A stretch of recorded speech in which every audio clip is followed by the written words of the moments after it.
Esencia Universitaria, la entrevista. Un punto de encuentro para el análisis y la reflexión. Son las 7 de la mañana ya con 35 minutos. Permítanos usted darle la más cordial de las bienvenidas a nuestro invitado en esta mañana que nos acompaña justamente para hacer un análisis desde los expertos de lo que es el paquete económico 2026, la forma en la que se habrán de usar los recursos públicos del Estado, y por eso le agradecemos, como siempre, a nuestro invitado en estos temas. Él es el contador Rodolfo Muñoz Lambarde, a quien agradecemos enormemente su tiempo. Mi estimado, ¿cómo estás? Muy buenos días y, como siempre, gracias por la apertura para Conversación Universitaria. Muy bien, muchas gracias. Gracias por la invitación. Y pues aquí para platicar de el tema de cada año. Cada año nos publican un paquete económico y pues cada año empezamos con este tema. Siempre he dicho que es la época más bonita del año porque nos tenemos que poner a leer y a estudiar. Para la ciudadanía que no está tan familiarizada justamente con estos tópicos, ¿qué debemos entender cuando hablamos justamente del paquete económico año con año? El paquete económico es una obligación que tiene que presentar el Poder Ejecutivo al Poder Legislativo. ¿Por qué? Porque es el que tiene que decidir. El Ejecutivo propone, el Legislativo autoriza en primera instancia, después tendrá que pasar al Senado, pero se compone de varios documentos. El primero de ellos son los criterios de política económica. Hay unos precriterios que se publican en el mes de abril, donde se empieza a ver cuál va a ser el crecimiento, la inflación, la tasa de interés, y es un documento muy extenso, muy interesante de analizar, pero primero son los criterios de política económica. Después va a venir lo que es el proyecto de la Ley de Ingresos de la Federación, que es donde viene todo el dinero que se va a recaudar. Después tenemos el presupuesto de egresos. El presupuesto de egresos es todo lo que se va a gastar. Ahí vemos todo el rubro por secretarías, ahí vemos el rubro de programas sociales, vemos el costo de la deuda, etcétera, etcétera. Y por último vendrían lo que eran las famosas reformas fiscales, donde tenemos años donde nos dicen que no hay reforma fiscal. Este año también dicen, es que sin reforma fiscal seguimos recaudando. No, hay dos reformas fiscales interesantes, al Código Fiscal de la Federación y a lo que es el famoso IEPS, el Impuesto Especial sobre Productos y Servicios. A grosso modo es lo que te está componiendo el paquete económico. Criterios de política, ley de ingresos, presupuesto de egresos, una reforma al Código y una reforma al IEPS. ¿Hay algún cambio importante que se esté mostrando ya en este presupuesto para el 2026? Sí, hay cambios muy interesantes en el sentido, aquí nos vamos a dar color de hacia dónde queremos ir. Y es un paquete muy importante. ¿Por qué? Porque el paquete anterior todavía lo hace la parte de la Secretaría de Hacienda del gobierno anterior. No había salido de la presidencia Andrés Manuel López Obrador. Él presenta el paquete y este es el primer paquete de lo que viene siendo el nuevo gobierno. Aquí es donde nos tenemos que dar color hacia dónde vamos y cómo lo queremos estar viendo, porque pues tú te das color de dónde quieres recaudar dinero y cómo lo quieres estar gastando.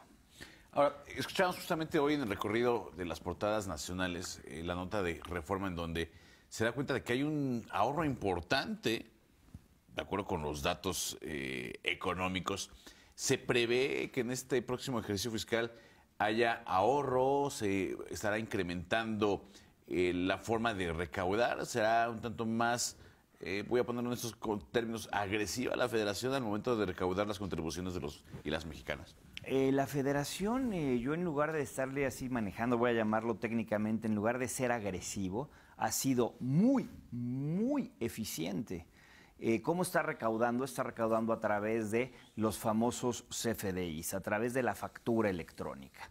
El SAT lo que está haciendo es está amarrando cruces y el SAT con esos cruces está detectando diferencias y te está diciendo qué es lo que tú puedes estar teniendo de adeudo o de que no hayas pagado a tiempo. Vamos a decir, hay unos robotcitos que te hacen todo el trabajo y después llega a lo que es el Servicio de Administración Tributaria y el SAT, si nos ponemos en términos, vamos a decir, de orgullo, debemos estar muy orgullosos porque al SAT le pides que recaude 10 pesos y recauda 11. Le pides que recaude 11 y recauda 2. Hemos tenido unos incrementos de recaudación muy, muy interesantes. Creo que el SAT ha hecho su chamba. Siempre lo he manejado en este tipo de foros. Nuestro problema no es de ingreso ahorita. Nuestro problema es de gasto. O sea, estamos teniendo muchos ingresos y ahorita la parte de la recaudación que hubo en el sexenio anterior, primero fue por grandes contribuyentes, fue por temas de evasión fiscal, ahorita viene un tema de aduanas, hay un tema donde ahora sí vamos a empezar a poner atención a las aduanas y es un tema de recaudación importante. Creo que sí viene muy programado el hecho de cómo se va a estar recaudando. Va a haber eficiencia recaudatoria.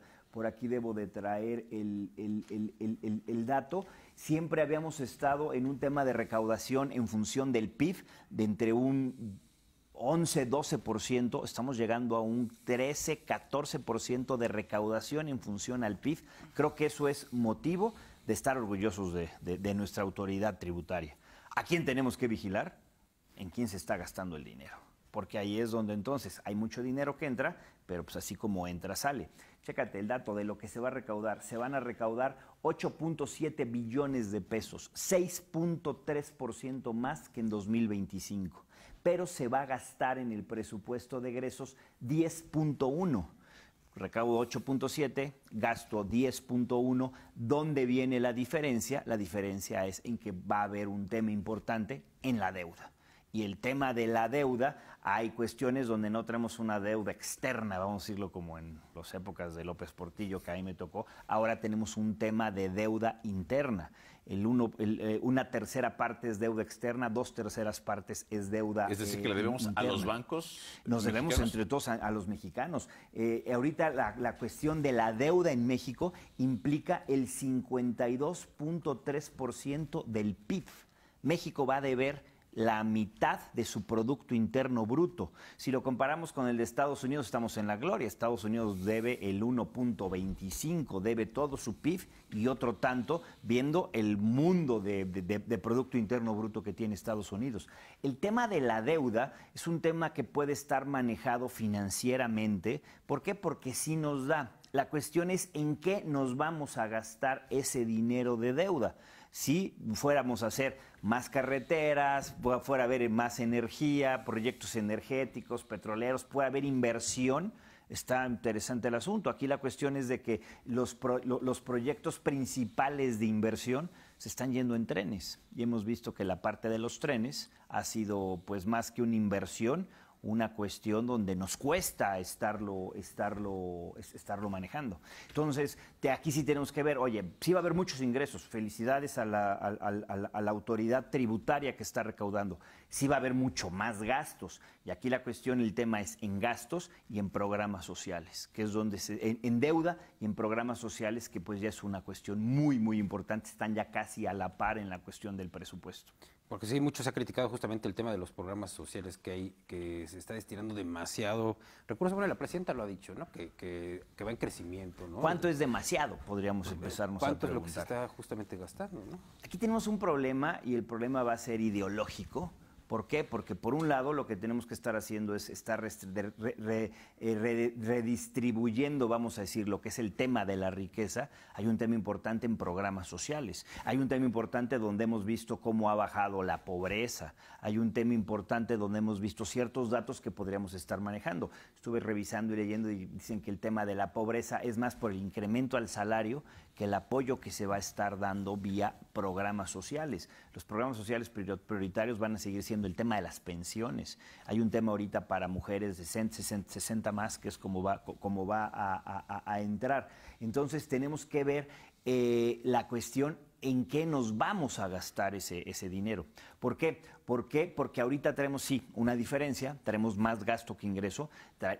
Había un compromiso de estar teniendo un déficit menor, el déficit va a ser cercano al 4%, el compromiso era estarle pegando al 3% de déficit, eso habla de disciplina fiscal, nos estamos así como que relajando un poquito, pero hay un tema muy interesante de que la deuda no va a crecer ya más. ¿Por qué? Porque siempre va a ser el mismo porcentaje del PIB, porque estamos hablando que vamos a crecer en el sentido de que voy a tener más ingresos y sobre esos más ingresos mi deuda seguirá siendo de arribita del 50%, pero de forma, vamos a decir, global. Hay una cuestión muy interesante, eso ha dado confianza, porque eso lo hemos visto en función de que se llama un superávit primario.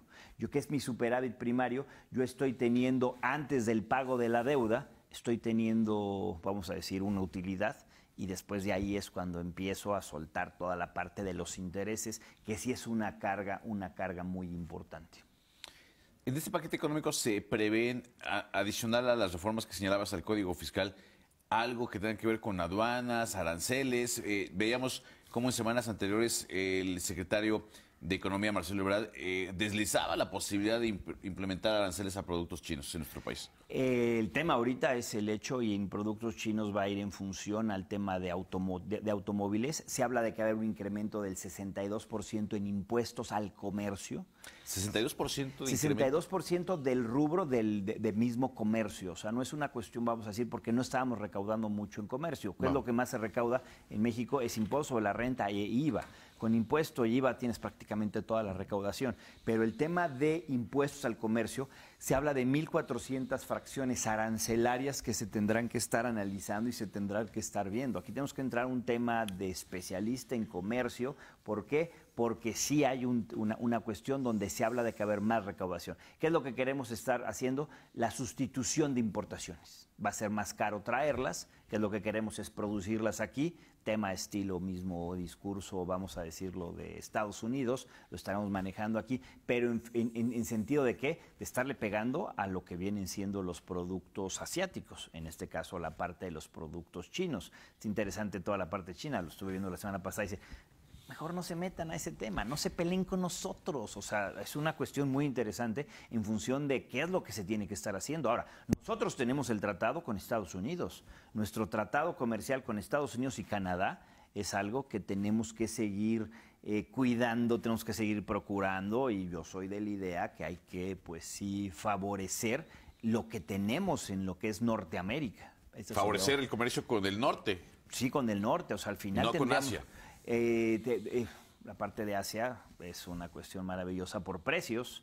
El consumidor inteligente tendrá que decir, prefiero comprarme un carro, voy a decir, un carro chino que un carro de otro tipo, pero el hacer eso es estarnos dando un balazo en el pie. Simplemente Querétaro, dependemos de todas las autopartes que vendemos y todo lo que manejamos, pues tenemos que hacerlo para los carros que se producen en la región, no los carros que nos están trayendo, pues ahora sí que del otro lado del mundo. Y también estos presupuestos suelen tener un mensaje en cuanto a las cantidades que se destinan en diferentes rubros. A veces se aumenta en seguridad, se aumenta en el tema de los cuerpos armados, del ejército. A veces se reduce en educación, en cultura. ¿Hay algunos signos de este tipo? El que más creció fue energía, 86.8%.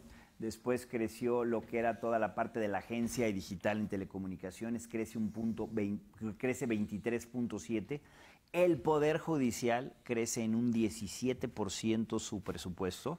Le van a dar más dinero a la Corte. A todo el Poder Judicial, aquí hablamos de la cuestión de si nos iba a salir más barato, sí, todo lo que manejamos y hicimos, y hay un 17% de incremento. La parte de la Secretaría de Bienestar crece un 12.4%, Pemex crece un 7.7% y Educación crece un 6.4%. Son las 5, 1, 2, 3, 4, 5, las 6 que más crecen. A las que le pegan durísimo, al INE le bajan el 18.3%. Lo que es seguridad y protección ciudadana, 17.5 para abajo. Cultura, 16.1 para abajo. Toda la parte agropecuaria, 7.8 para abajo. Presidencia, 6.1 y medio ambiente, 4% para abajo. En términos de lo que estábamos.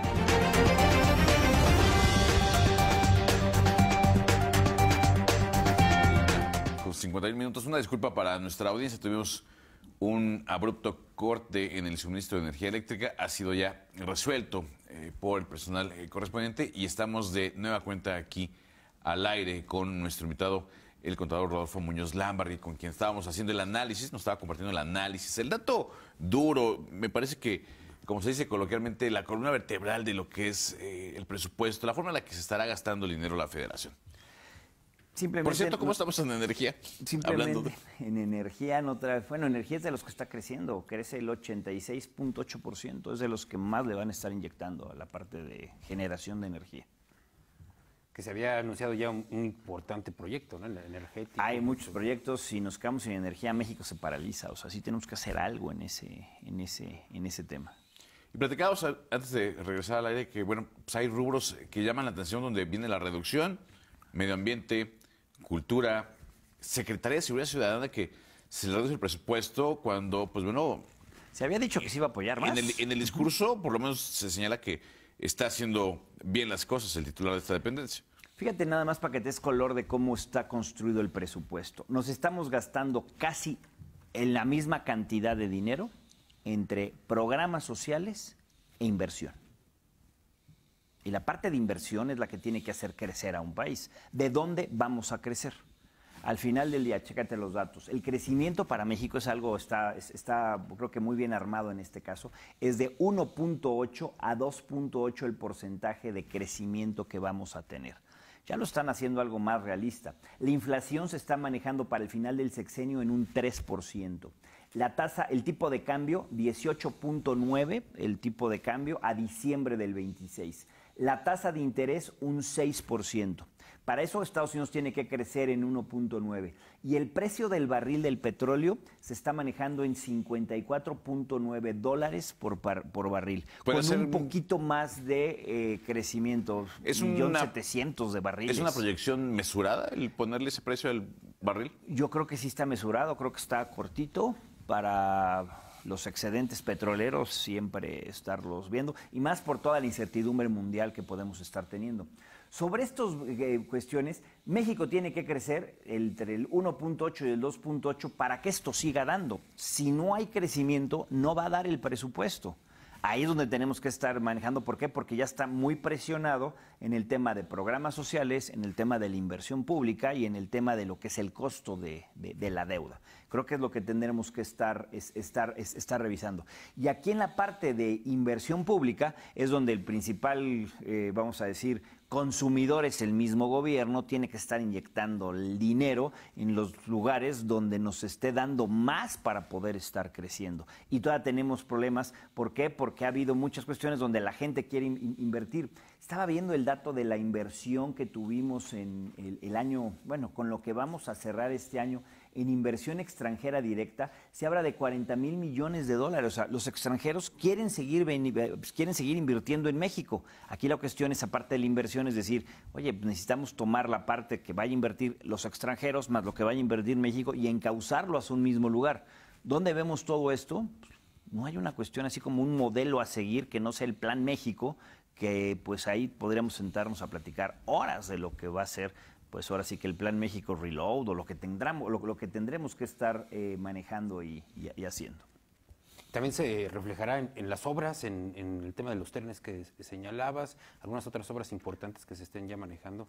Pero pues no sabemos cuáles son realmente cuál van a ser la parte de la insignia de los proyectos de gobierno. El año pasado, el sexenio pasado tuvimos de perdida el Tren Maya y tuvimos refinerías y tuvimos todo. Ahorita no estamos viendo una obra así principal más que el hecho de toda la conexión que se quiere hacer vía trenes, el Tren México-Querétaro y todos los trenes que van al norte y la conexión que quieren hacer con la parte del sur y todo, pero no hay todavía una cuestión y ya llevamos un año de gobierno. Pues bien, nos quedamos con esos datos. Te agradecemos mucho el análisis porque me parece que es justamente el trabajo de sintetizar el dato duro y poderlo compartir con la audiencia, que no es un trabajo sencillo. ¿Algún comentario a manera de cierre? El problema no es de ingreso ahorita. ¿Cómo, perdón? El problema no es de ingreso, el problema es de gasto. Y ahora, ese gasto nos tenemos que quitar todas las telarañas del mundo y empezar a tratar de utilizar ese gasto junto con ¿quién? Con la inversión privada. Tiene que trabajar el gobierno con la iniciativa privada en un mismo canal y quitarnos ese tipo de telarañas, vamos a decirlos, ideológicas, y tenemos que salir juntos de todo esto. Con eso nos quedamos. Muchas gracias. Muchas gracias. Gracias al contador Rodolfo Muñoz Lambarri por el análisis del paquete económico 2026. Una muy breve